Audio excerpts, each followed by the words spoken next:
वो गर्भवती चिड़िया वो अकेले अपने घोंसले में बैठी हुई थी। वो खिड़की से बाहर का नजारा देख रही थी। कभी बिजली चमकती, कभी बादल गरजने की तेज आवाज आती। नुन्नू जी, आप कहाँ रह गए? हमें ऐसे मौसम से बहुत डर लगता है।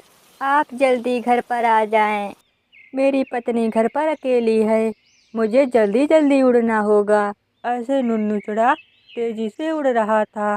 बारिश भी बहुत तेज हो चुकी थी। नुन्नू चिड़ा तेजी से उड़ रहा था। तभी एक सूखा पेड़ नुन्नू चिड़ा के ऊपर गिर जाता है। नुन्नू चिड़ा उस पेड़ के नीचे दबकर वहीं मर गया था।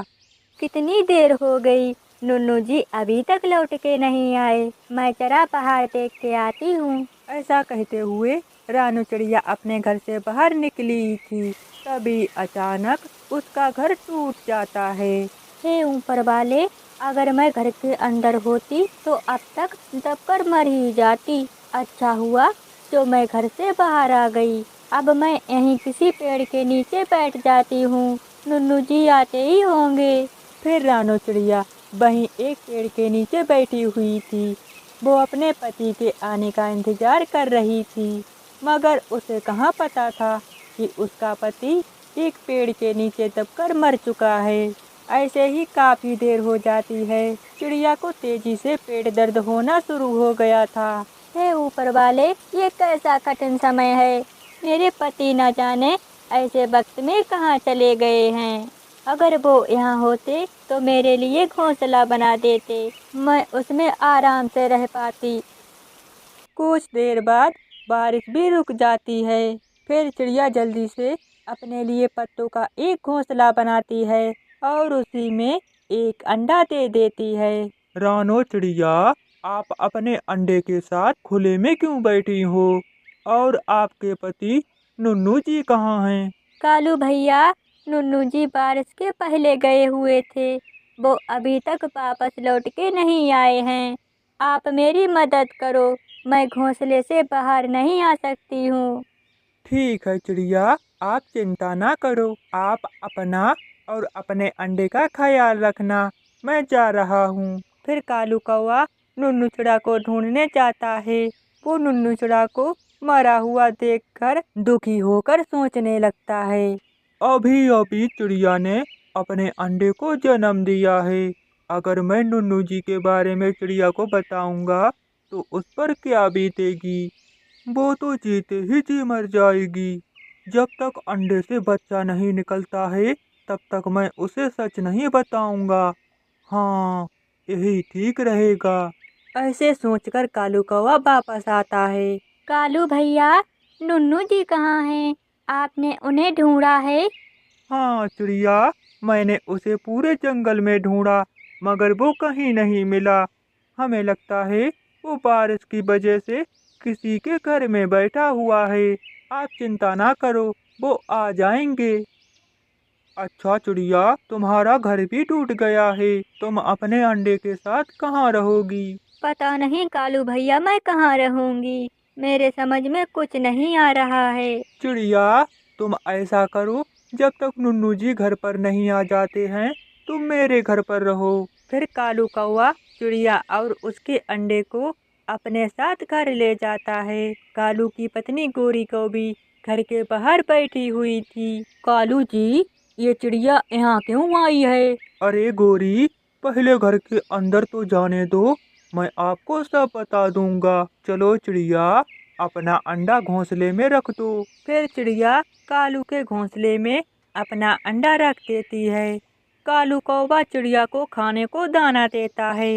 ये देखकर गोरी को भी तो बहुत गुस्सा हो रही थी। वो कालू को एक साइड ले जाकर पूछती है, अब बता भी दो, चिड़िया की इतनी खातिरदारी किस खुशी में कर रहे हो? गोरी, चिड़िया का पति मर गया है। ये बात मैंने चिड़िया को नहीं बताई है, क्योंकि उसने अभी अभी अंडा दिया है। बारिश में उसका घर भी टूट गया है, इसीलिए मुझे दया आ गई। मैं चिड़िया को अपने साथ घर ले आया। ठीक है, मगर ज्यादा दिनों तक यहाँ नहीं रह सकती है। अपने पति के कहने पर गोरी को भी चिड़िया को अपने घर में रहने देती है। लेकिन वो दिन में चिड़िया को एक दो बात जरूर सुनाती है। गोरी बहन, मुझे बहुत तेजी से भूख लगी है, मुझे थोड़ा खाना मिलेगा? हाँ हाँ चिड़िया, क्यों नहीं। कालू तो तुम्हारे आ जाने पर बहुत सारा भोजन ले आता है। फ्री का माल है, खाती रहो बैठी बैठी। वो बेचारा कितनी मुसीबत से भोजन लाता है, पर तुम्हें क्या, तुम्हें तो भोजन मिल ही रहा है। गोरी को भी चिड़िया को ऐसे बहुत सुनाती है, मगर चिड़िया तो शांत बैठी हुई थी। वो तो अपने पति जी को याद कर रही थी। नुन्नू जी, आप कहाँ चले गए? आप जल्दी से लौट आएं। हमारे अंडे से बच्चा निकलने वाला है, फिर हम लोग अपना एक नया घर बनाएंगे और आराम से अपने घर में रहेंगे। आप जल्दी से लौट आएं। पता नहीं आप कहाँ चले गए। काफी दिन बीत जाते हैं। चिड़िया के अंडे से बेटा चिड़ा निकल आया था। कालू भैया, आपने मेरा मुश्किल समय में बहुत साथ दिया। ये एहसान मैं जिंदगी भर नहीं भूलूंगी। अब मैं चलती हूँ। चिड़िया बहन, अभी कल ही तुम्हारे अंडे से बच्चा निकला है। तुम इतने छोटे बच्चे को लेकर कहाँ जाओगी? अगर तुम अपने बच्चे को अकेला छोड़कर दाना लेने जाओगी, तो कोई बड़ा पक्षी आकर तुम्हारे बच्चे को खा सकता है। तुम मेरी मानो तो मेरे घर में थोड़े और दिन गुजार लो।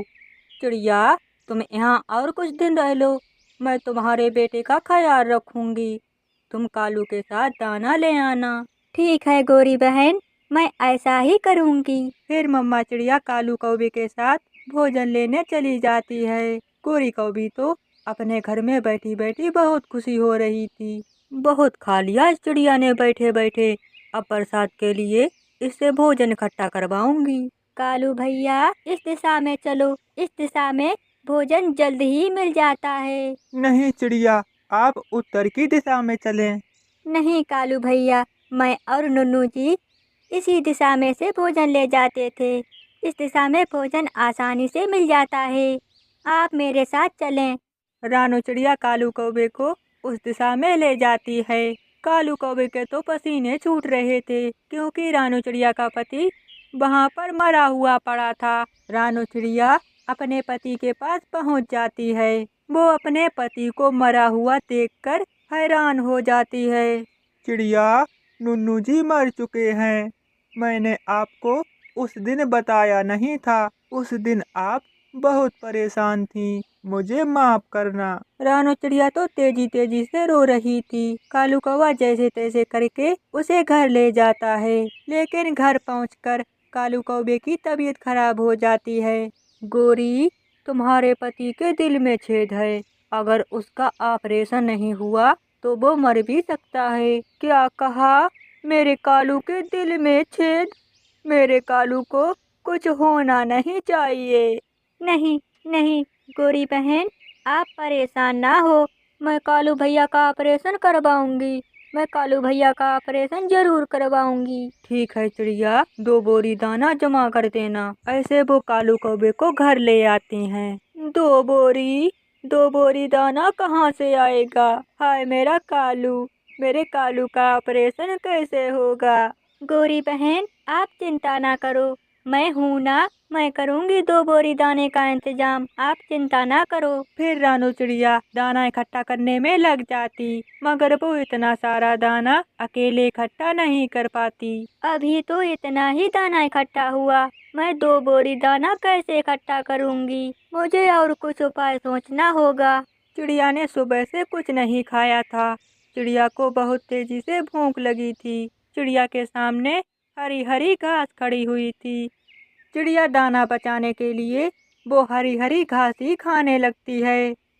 फिर वो फैसला करती है गोरी और अपने बेटे को घास ही खिलाएगी। फिर चिड़िया घास को लेकर जाती है। चिड़िया, मैं तो घास खा लूंगी, मगर तुम्हारा बेटा और कालू घास नहीं खा पाएंगे। गोरी कौवी की बात सुनकर चिड़िया फिर से सोच में पड़ जाती है, मगर वो अपना दाना खर्च करना नहीं चाहती थी। फिर चिड़िया के दिमाग में एक उपाय आता है। गोरी बहन, क्यों ना हम कालू जी को घास की रोटियां बना कर खिलाएं? हाँ चिड़िया, बात तो तुम्हारी ठीक है चिड़िया, तुमने कुछ सोचा है कि दाना कैसे इकट्ठा किया जाए? गोरी बहन, हमारे दिमाग में ये बात चल रही है कि हम घास की रोटियां बना बना कर जंगल के बाजार में बेचें।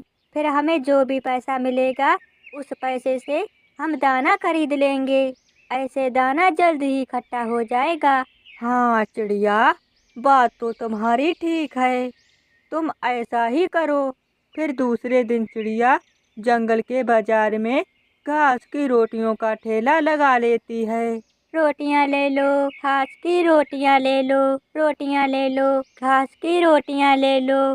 फिर चिड़िया के पास एक छोटी सी चिड़िया आती है। चिड़िया बहन, क्या बेच रही हो? मैं घास की रोटियां बेच रही हूँ, आप एक बार खा के देखें, खाती ही रह जाएंगी। अच्छा चिड़िया बहन, तो मुझे 2 रोटियां दे दो। फिर वो छोटी चिड़िया 2 रोटियां लेके चली जाती है। फिर थोड़ी देर बाद कबूतर आता है। चिड़िया, मुझे छोटी चिड़िया ने बताया है आपकी रोटियां बहुत स्वादिष्ट हैं, 2 रोटियां मुझे भी दे दो।